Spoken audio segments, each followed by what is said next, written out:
This session is hired education, standing out in the job search. So how many of you, show of hands, I'm going to put you on gallery view so I can see you. How many of you are in the process or are graduating sometime within the next 12 months? Raise your hand.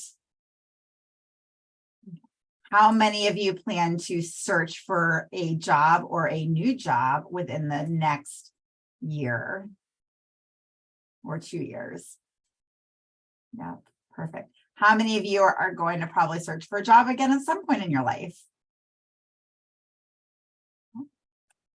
So hopefully this will cover some of the current trends in hiring, as well as some best practices to successfully navigate the job search process. We're going to talk about articulating your value. Obviously, we have to talk about leveraging your mortarboard experience. And we are also going to talk about making mortarboard connections. So I am really quickly actually going to pause the recording for a minute. Actually, Patience, are you able as host to stop the recording? Hi, everyone. Welcome. So glad that we have people that are going to be job searching and or job searching in the near future. Again, I'm Kirsten Fox, the Executive Director of Mortarboard, and it's so thrilling to be able to talk to you today about something that's really important to me from both an employer perspective and somebody who used to work with college students. I spent many years working in a college career center, helping our students and recent graduates in the job search process. So as I was starting to say a little bit earlier, our goals for this session are to talk about current trends in hiring. For those of you that maybe are going to be looking for a second or third job, if you went through this process 5-6 years ago, it's really different now, right? In the past 5 or 6 years, we've had a global pandemic. Technology continues to advance. Lots of things have changed. So it's definitely a different process.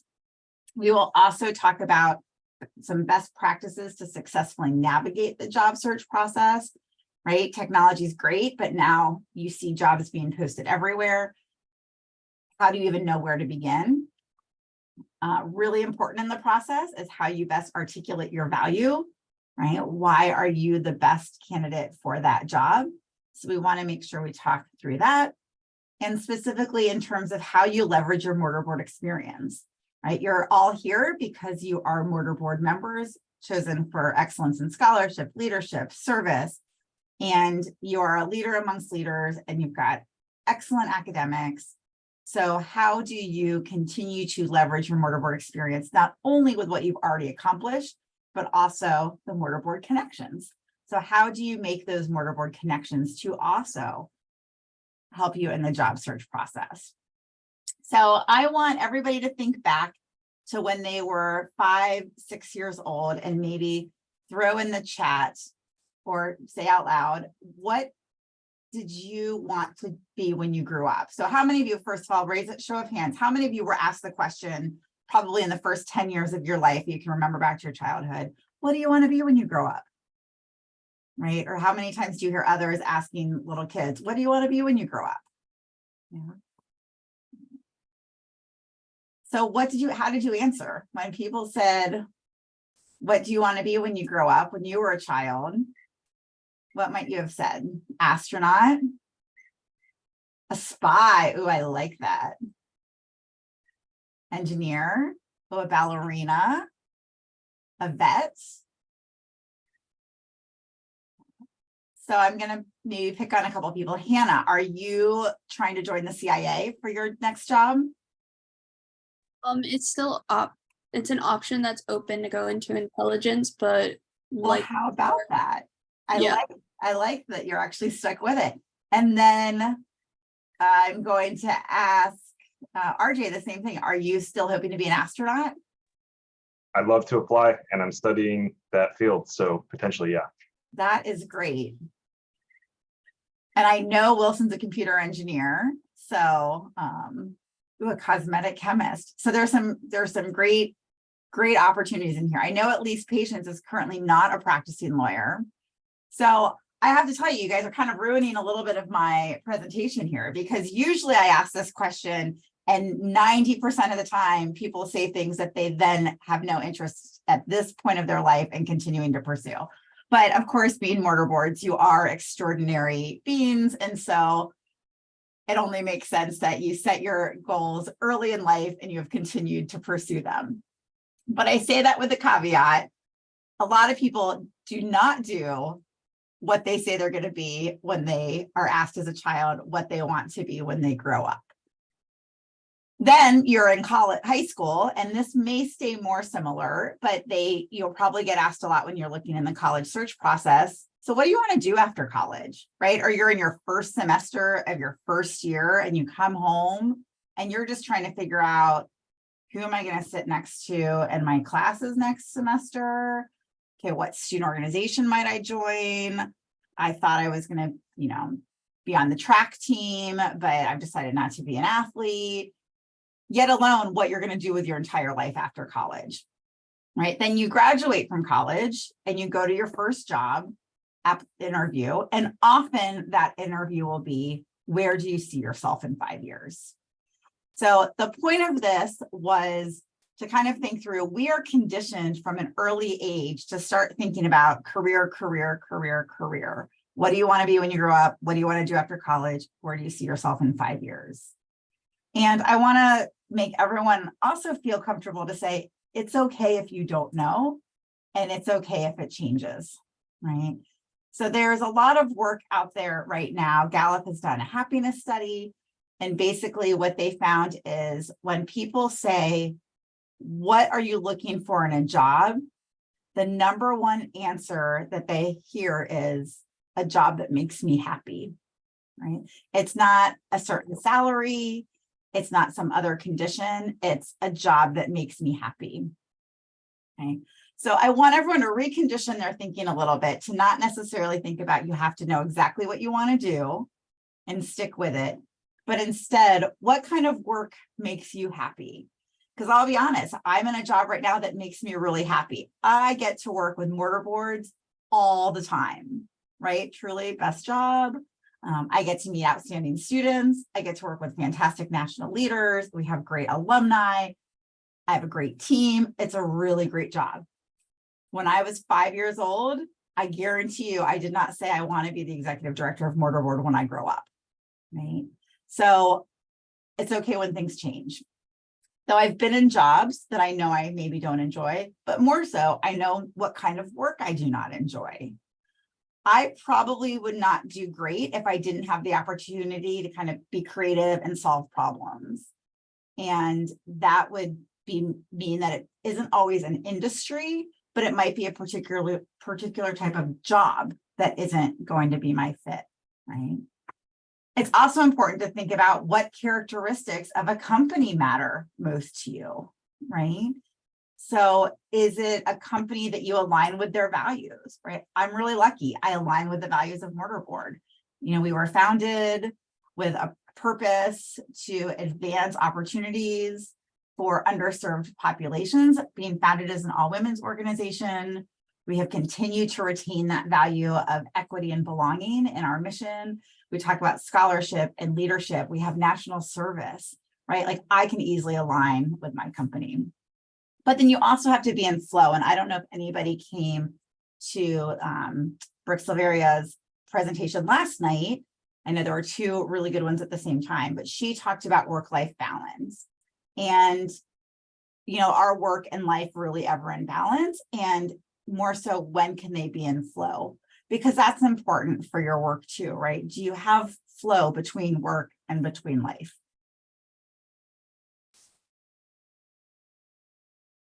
Okay. So some quick trends in hiring. There are lots of jobs right now. Unemployment is down, but people also state over and over, I can't find a job, right? Because maybe it's they can't find the right job, or maybe it's there's not as many options. So as educated, talented leaders,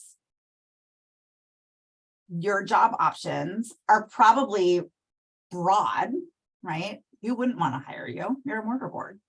But is it the right job? And so there's a lot of conversation around underemployment, and are people in jobs where maybe they could be in another level, but there's underemployment right now, right? So there's a lot of conversation about that.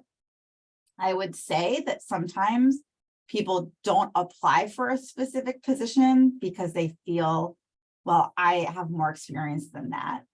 And it doesn't mean the position also can't grow with you, but we'll get to that a little bit here later.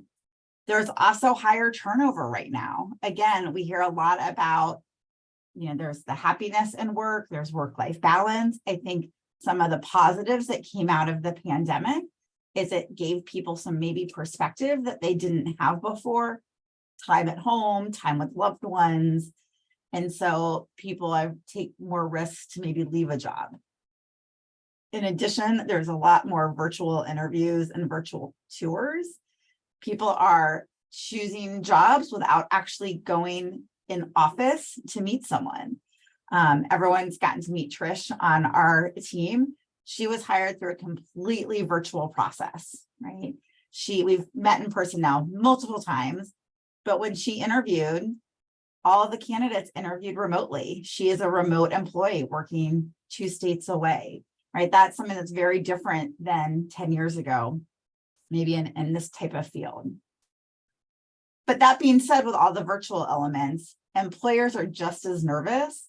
And for most of you, they're going to be less tech savvy, right? So if you've seen me this weekend with my own slides, I'm going to be honest, 48-year-old woman, not as tech savvy as probably a recent grad or a college student. Use that to your advantage as well. Oops, went too far. So some quick best practices. The easiest thing to say is there's no magic bullets. There are no best practices, but there are best practices, right? So there's not you could look up on the Google, give me a resume template. But you know what? You don't want to use somebody else's resume, right? You don't want to be told here's exactly what to do, because it's going to depend on what interests you and what you bring to that process. Again, most likely, this will not be the job you retire from. Now, we may have a future intelligence agent here and a future astronaut, and they may retire from that. But most people your age and your generation will not only be in at least 7 jobs, they'll actually be in at least 7 careers, right? 7 different careers for most people your age. So I say that to know the next job you take is most likely not the job you're going to be retiring from. So sometimes that also means what's the best job for now, right? What is a good job to get you in the maybe profession you want to be in and the location you want to be, so doing work that again makes you happy, feeling like you align with the mission, right? You don't want to have sacrifices, but also know it's not for the next 30, 40 years. Also, best practices are more research, right? I know you're like, I've been in school for however many years. I've been doing so much research. I just am ready to get a job. Well, just like you've been doing, you need to do your research, right? What's going to make you happy? Where do you have values that align? What do you need to do to be prepared to get that job? What types of skills and talents are they looking for? Are there things you may want to enhance before you apply for a specific position or company or career?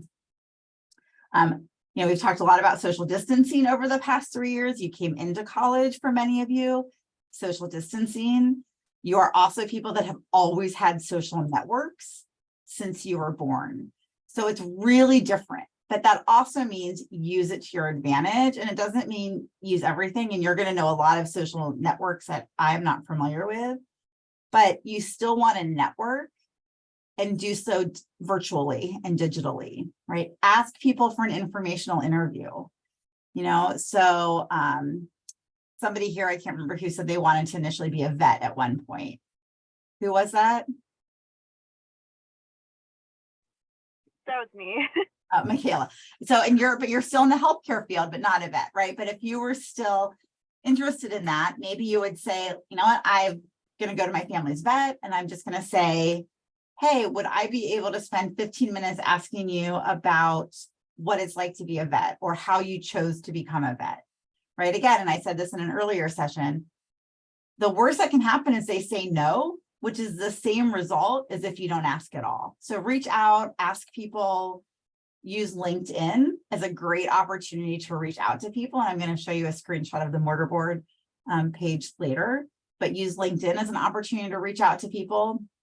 When you reach out, also ask for referrals, right? So I made a comment earlier that, Wilson Chan, our outgoing section coordinator, incoming alumni rep for National Council, works in computer engineering, right? And has a background in software and sales and all these great technical things that is not my background. But now that you've heard that and you're sitting there thinking, that's something I'm interested in, but I don't remember the name, but I've got Kirsten's name because she sent me all these emails, right? Reach out to me and say, hey, Kirsten, could you let me know who that was you were mentioning? I'd love to be able to reach out. Would you be willing to facilitate an introduction? Right? I'm going to say, absolutely. Let me connect you. Send an email to the two of you, let you take it from there. And then if I do give you that referral, follow up promptly, right? So Wilson's got this email, you're going to follow up, make sure you're doing it right away. And when you go in to ask him your question, know your ask. And I would also say, this is a great thing for those of you that are job searching. I will often ask a student or a recent graduate, so what is it you want to do next? And I'll often get the answer because, right, people want to sound like they're willing to do anything because really they just want a job, or they feel like, well, I don't want to be too picky or too specific with that. So they might say, well, I'm really open. I'm really open. That's great that you're open, but now I don't know how to help you, right? I don't know who to connect you to. I don't know if you even have a specific geographic area you want to go to. I don't know what your hobbies are. I don't know what your skills are that you want to be able to use. I don't know what you're interested in. Doesn't mean you have to be so specific that you say, well, I want to be the, I want to work for Mortarboard in the specific role, and I'm not sure if you have it open, but I hope you do. Can you connect me there? That might be a little harder because it's really specific. But you could say, you know what, I really love education. I also like nonprofits. I've had a great time in college. I want to do a profession where I continue to help people. Ideally, I'd like to be somewhere within an 8-hour drive of my family, or at least close to an airport. Right? That then gives me an area to move forward to make an intentional connection for you. Okay. So we talked a little bit about best practices, components of the job search. So you're applying for a job, right? Or you're job searching, I guess. Shout out what we think some of the aspects of a job search are. Like what do you do to have to get a job? Apply.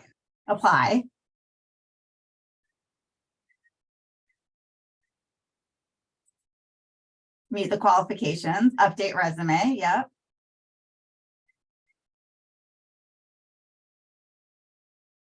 Well, and usually people say pretty much those, right? Do you look at the qualifications? Do you meet them? Is your resume updated? Yep. Keywords from the posting is a good one, and apply. Well, there's also quite a few more steps as well. So you'll see apply in here somewhere in resume. I think it's step 4.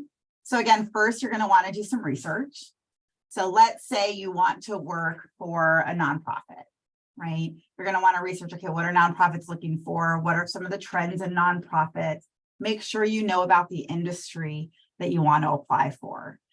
If you see a company that you're interested in, a job post that you're interested in, you not only want to research the company, but you also need to research the field, right? Who might work there? Have they been in the media lately? Do they have an annual report published online, right? That research is going to make you a more informed and a stronger candidate. Okay. I always say it's important to know about the field, right? The industry, that specific job. So if it's like a manager or, a social media specialist, like whatever that kind of role is, and then, the company, right? You really need to know about all three. So maybe marketing is the big industry, a social media specialist is a specific role, and then you need to know about the company where you're applying, right? So all three of those need to be researched. Then within that, try to do some informational interviews. Do you know anybody, or can you be connected to anybody who works in marketing, works or has worked as a social media specialist, works at that specific company? Even if it's in a different role, they would understand that company or organizational's culture, right? And that's where you use that networking, online, in person. Again, the worst thing that could happen is they don't respond, frankly, right? And usually if people don't respond, it's because they just got too busy, like they got busy, the message is buried in their email, they didn't see it. Rarely do people say, actually, no, I don't want to help you, right? That's not the response you're going to get. So you might as well ask to connect. Then you want to work on your resume and cover letter, right? And some of you put some really great things in here, kind of making it more evergreen with some dates, use keywords from the posting. You have heard time and time again, and I will reiterate, you never want to plagiarize when it comes to anything academic. When you're job searching, if they say they want somebody who's been a self-starter, has taken initiative, and has seen success in terms of working with budgets of $150,000, you're going to somewhere in your materials want to write, I'm a self-starter, I take initiative, I've overseen budgets of $150,000 and more, right? You're going to want to use some of those keywords. You're also going to tailor your resume to that, okay? So when you're doing your resume, you're going to want to put some keywords in. You're going to want to make sure that you're not only saying what you've done in a role, but what you learned from it, and make sure the reader can understand, okay, well, what does that mean they can contribute here? Right? And we'll talk a little bit more about the START model here in a second. Then another component is the elevator pitch. One of the first questions, and maybe somebody who's gone through an interview recently, what's usually the first question that you get when you interview?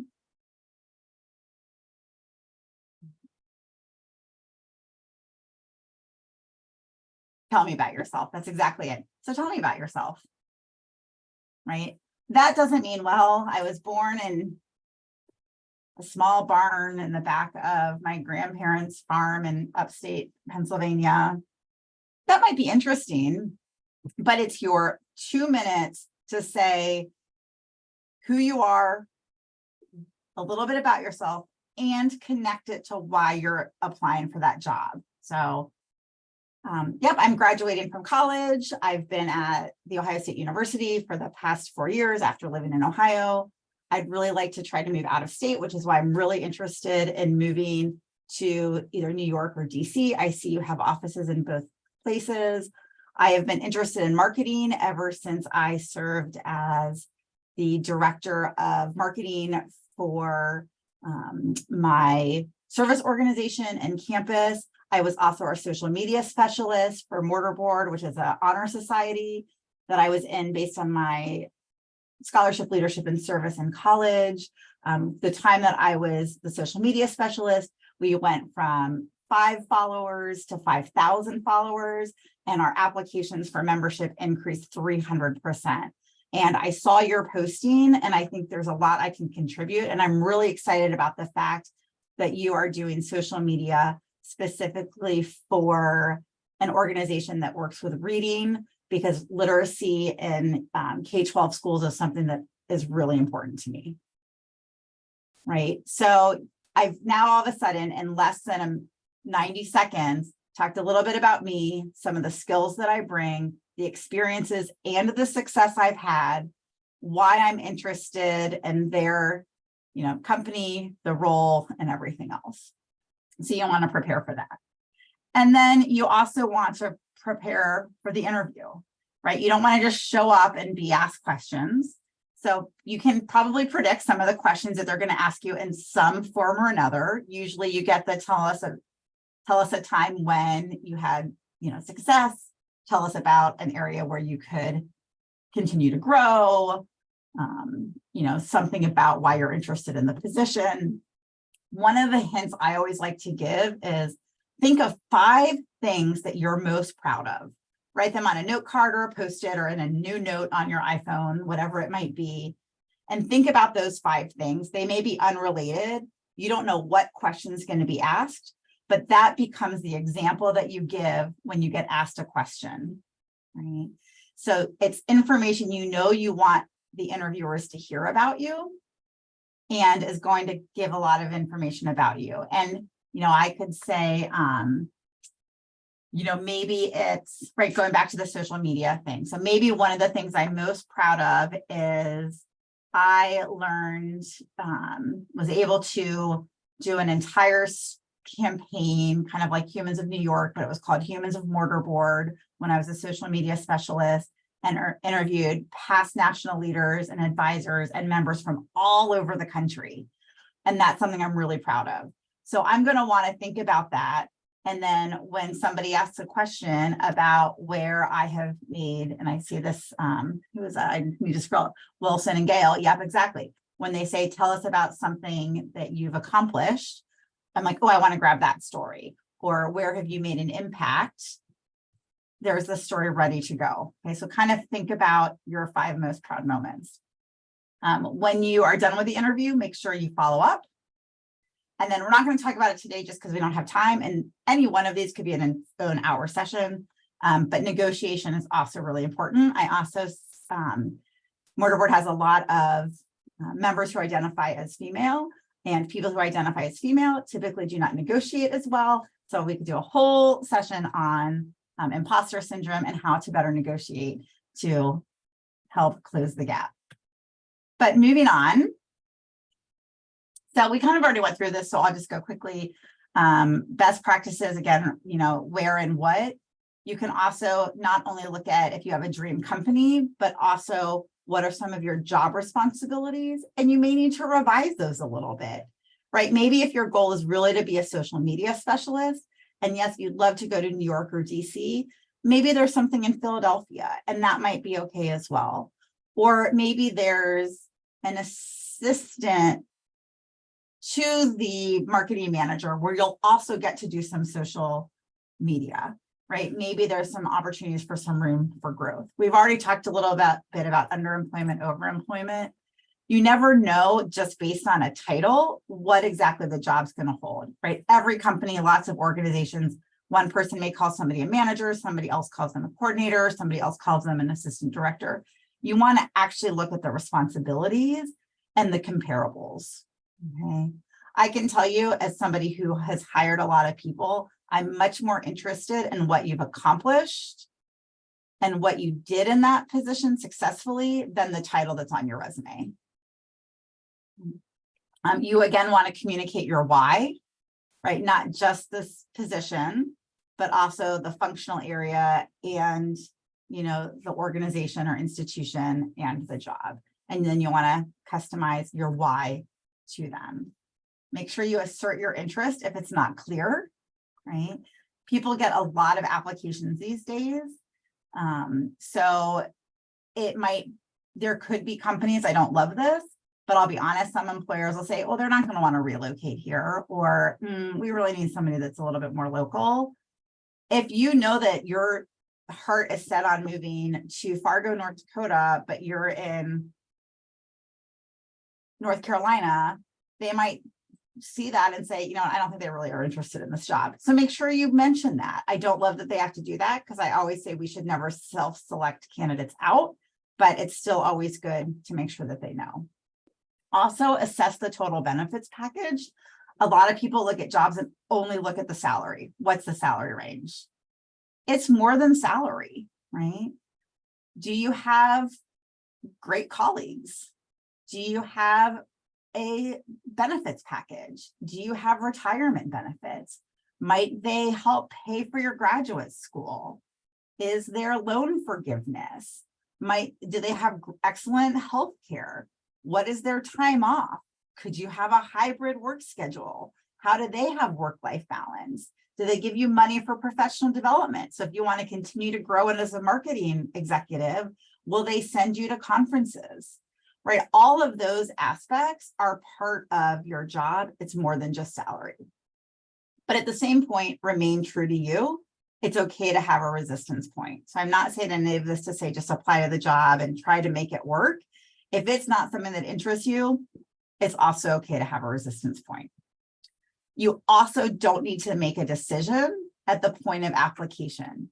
You can't get offered a job and you can't turn down a job offer that you don't apply for, right? So apply for the job. If you end up in the process deciding, you know what, this isn't for me, you can withdraw from the search. But you're not even giving yourself that shot if you don't apply from the beginning. The same is true with if you don't think you're qualified. You can still apply. Don't self-select yourself out just because you don't think you're qualified when there's a good chance you are. All right, just really quickly, I don't know if this is good news or bad news as members of an honor society, but this is data from the National Association of Colleges and Employers from last year, their job outlook survey. And employers are looking less and less at GPA as what they hire students for. Not surprising. The good news is you've already proven that you are a really smart student just by virtue of being selected and initiated into Mortar Board, but you can also emphasize your leadership and service. Some skills needed for post-COVID. Again, this is where things have changed. Adaptability and flexibility, right? Here we are in a hybrid or in a virtual conference. Other years we're in person. Until COVID, we weren't back and forth. We have to be really adaptable and flexible. Our members also have to be, of which we're grateful. Tech savviness, right? We're running a virtual conference from our little nonprofit office with a ton of great volunteers, but they're volunteers. But luckily, I've got a team of tech savvy people. Creativity and innovation, right? We are problem solving at record paces than ever before, in part because of technology. So we need people to come that are creative and innovative.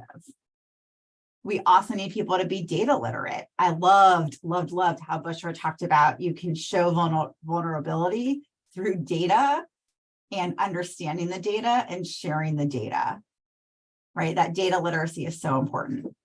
And critical thinking, that was still there before COVID as well, but we still need critical thinkers. Again, you're some of the best college students, not to inflate your egos, but you should feel confident. But you've got some great critical thinking skills. And then digital skills, coding, digital marketing, right? All of that. Leadership, ding, ding, ding. Leadership is in Mortar Board. You've been selected for leadership. Another reason why you want to leverage leadership. And part to not only if you're somebody who gets hired to manage teams, but you can also inspire upwards, right? I want to hire people that continue to inspire me, right? It is not yes, I hope to inspire my team, but we need to inspire each other. So I am looking for people that aren't just going to come in and kind of, dial it in, right, every day for work. I want them to help inspire each other. And part of that comes from emotional intelligence as well. So thinking about those as you're also trying to present yourself, those are the skills that employers are looking for. So how do you best articulate your value? Again, and I saw a lot of this in the chat, so thanks for people who posted it. Highlight your accomplishments, not your tasks, right? You could list all the tasks that you've done in a job on a resume. So I'm going to use the same social media coordinator. If you mention I was the social media coordinator for my Mortar Board chapter, that's great. I don't know that you did it well, right? Maybe everybody actually stopped following you. I don't know. Maybe you didn't post for a year. So that's where, again, you'd want to say, as the social media coordinator for my Mortar Board chapter, I increased followers, and as a result, our membership applications increased 500%. Right, that shows the accomplishment. So I like to use start. So you start with your accomplishments. Again, don't just list what you've done. So that stands for situation, right? What was the situation? So in that example, the situation was I was in Mortar Board. The task was I was the social media coordinator. My action was right? You know, and I guess maybe I didn't even mention it that much, but what was the action that you took to get to the result? So I increased the number of posts, or I incorporated video, right? The result was we increased followers and we increased membership applications. And then the T, tie it back to the job you're applying for, right? So I believe, you know, I see that membership growth is something that's really important in your current strategic plan. I was really successful with that. So again, don't just say I was a social media coordinator. Start with the accomplishment. Again, what value can you add? I already, and then it says, what would you gain as well? I realize that's covered. So we also, employers are worried because of the higher turnover that people are going to come in for a year and leave right away.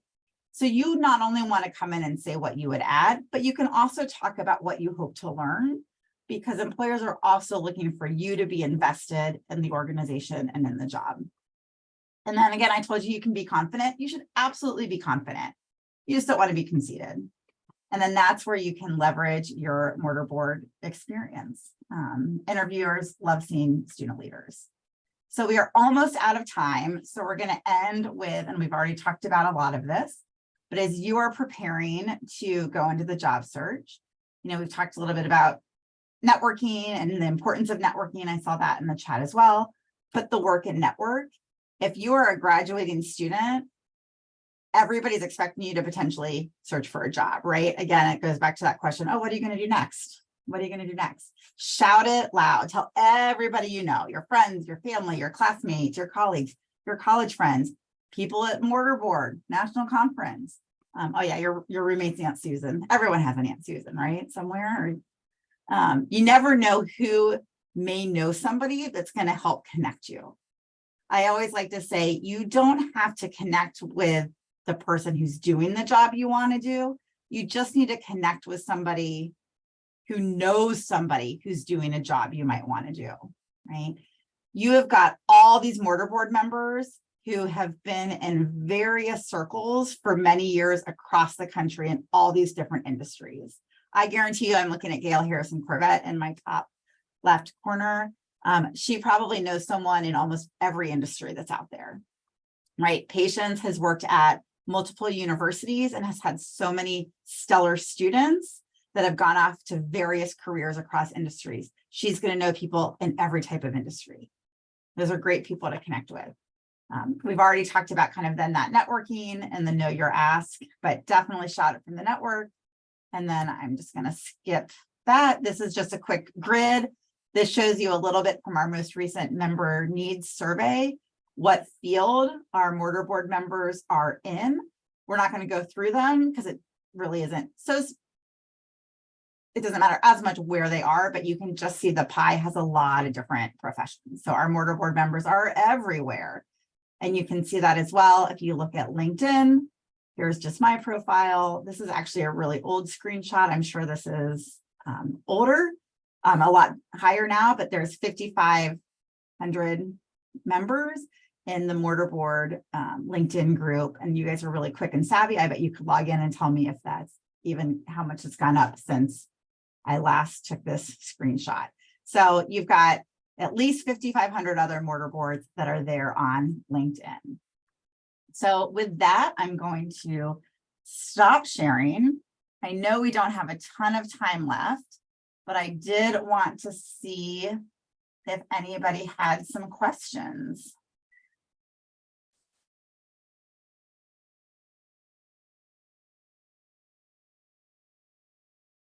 Oh, I love that. And I want to make sure I'm pronouncing your name correctly. Is it Anisa? Anisha. Anisha. Thank you, Anisha. I always want to make sure I'm pronouncing names correctly. I love that. I have never heard that in all my time talking about networking, that networking is one letter away from not working. That's really clever. 6,000 now. See, thanks, RJ. I knew one of you would be really, really fast. Any questions? I guess I do have a question, Kirsten. Yeah, I was talking to a colleague recently about the actual resume itself, and that maybe pre-pandemic, you might have had your resume put in front of a committee or something like that, and then you'd be evaluated.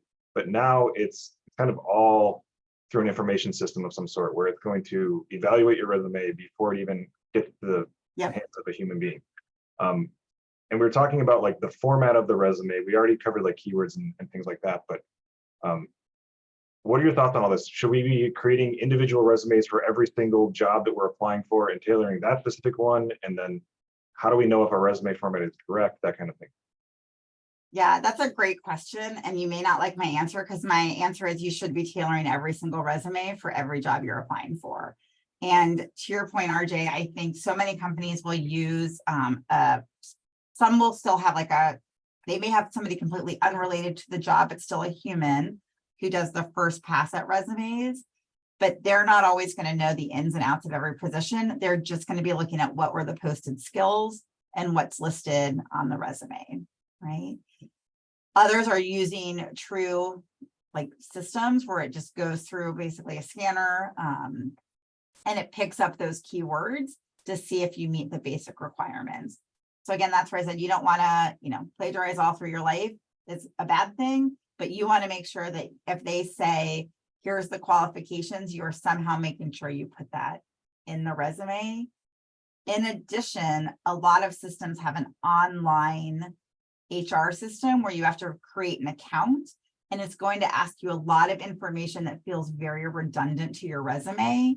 And so people then may not spend the time on their resume.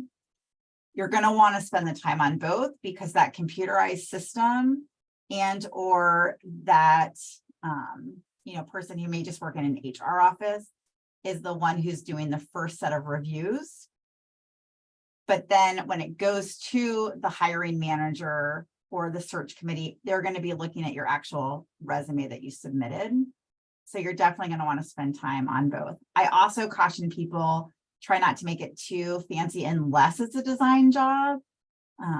Because the same thing, because it has to go through a system, if there's too many, pictures or different colors, it makes it really hard to read. And so you just want to kind of do standard black ink on paper. If you use a colored piece of paper or lighter font, or oftentimes people will use different color fonts, it can be really hard to pick up. Thanks. Other questions? I know we're kind of out of time. Those are some great comments in the chat and everywhere else.